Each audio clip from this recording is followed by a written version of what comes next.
Assalamualaikum warahmatullahi wabarakatuh. Waalaikumsalam warahmatullahi wabarakatuh. Apa kabar anak-anak? Alhamdulillah luar biasa. Allahu Akbar. Apa kabar anak-anak? Alhamdulillah luar biasa. Allahu Akbar.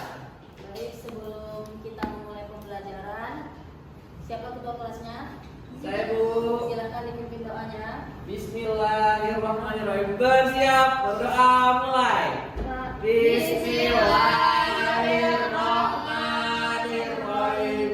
Rabbi zidni ilman warzuqni fahma. Amin. Sebelum kita memulai pembelajaran, Ibu akan mengabsen Rindiantika, Hadir, Bu. Nuzul Zidan, Hadir, Bu. Ummi Ausman, Hadir, Bu. Saufatul Aulia. Hadir, Bu. Hadir semua ya. Hadir, Bu. Baik.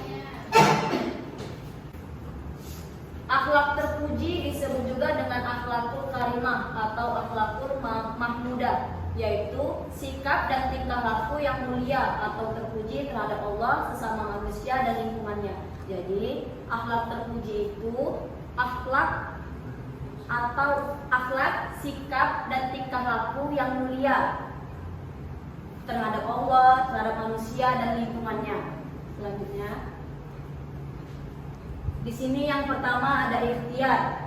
Pengertian ikhtiar.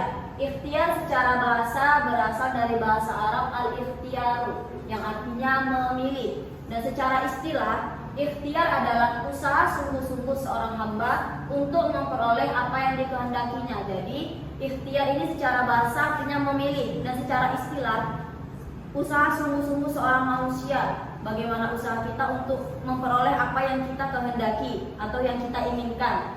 Di sini juga ada bentuk dan contoh perilaku ikhtiar. Yang pertama, hampir setiap waktu mulai dari bangun tidur sampai tidur lagi, manusia melakukan ikhtiar dalam kehidupannya. Di antara bentuk-bentuk ikhtiar yaitu yang pertama, bekerja keras dan tidak menggantungkan nasibnya kepada orang lain. Yang kedua, rajin belajar walaupun tidak ada tugas dari gurunya. Yang ketiga, tidak pernah putus asa dalam menghadapi kesulitan. Selanjutnya, di sini ada dampak positif membiasakan perilaku ikhtiar.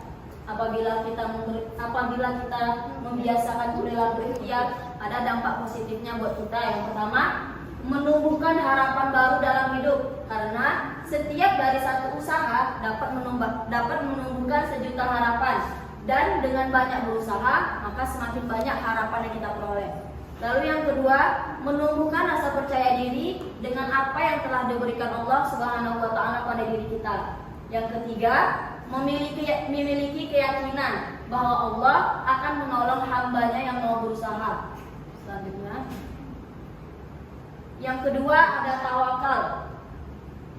Pengertian tawakal secara etimologi atau tawakul dari kata tawakala yang artinya menyerah kepadanya.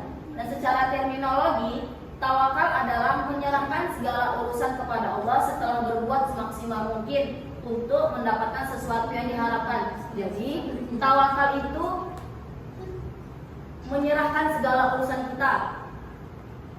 Menyerahkan segala urusan kita setelah kita berbuat semaksimal mungkin, setelah kita melakukan apa yang kita inginkan, lalu dan kita berharap sesuatu itu kita dapat.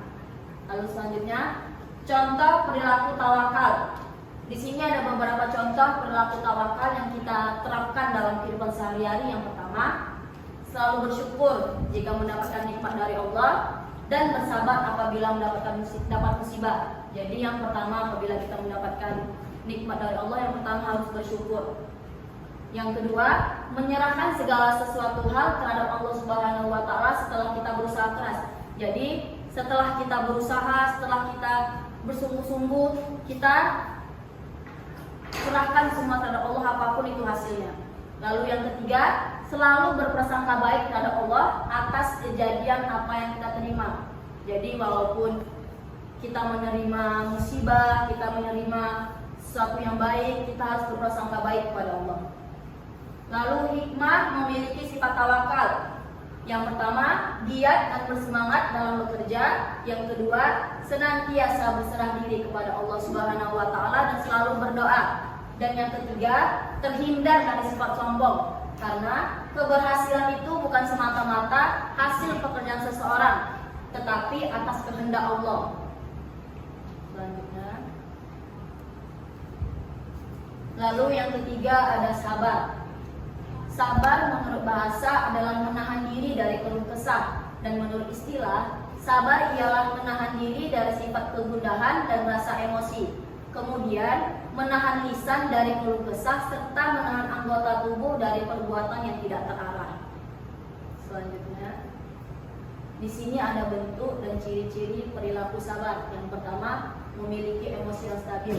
Jadi orang sabar itu memiliki emosi yang stabil. Orang sabar itu gampang mengontrol emosinya, walaupun dia sedang marah, walaupun dia sedang kesal, dia gampang mengontrol emosinya. Lalu tidak menaruh dendam. Orang sabar itu tidak suka menaruh dendam, karena apabila kita menaruh dendam itu akan menimbulkan penyakit hati, dan orang sabar itu tahu apabila kita menaruh dendam tidak ada manfaatnya untuk mereka. Lalu yang ketiga, memiliki tutur kata dan budi pekerti yang baik. Jadi orang sabar itu budi pekertinya baik. Lalu yang terakhir, pintu maafnya terbuka lebar. Jadi orang sabar itu pintu maafnya terbuka lebar. Dia mudah memaafkan, saling memaafkan. Walaupun orang tersebut sudah membuat dia marah, dia gampang memaafkan. Dan mungkin ini saja materi yang Ibu sampaikan. Kurang lebihnya mohon maaf. Wassalamualaikum warahmatullahi wabarakatuh. Waalaikumsalam warahmatullahi wabarakatuh.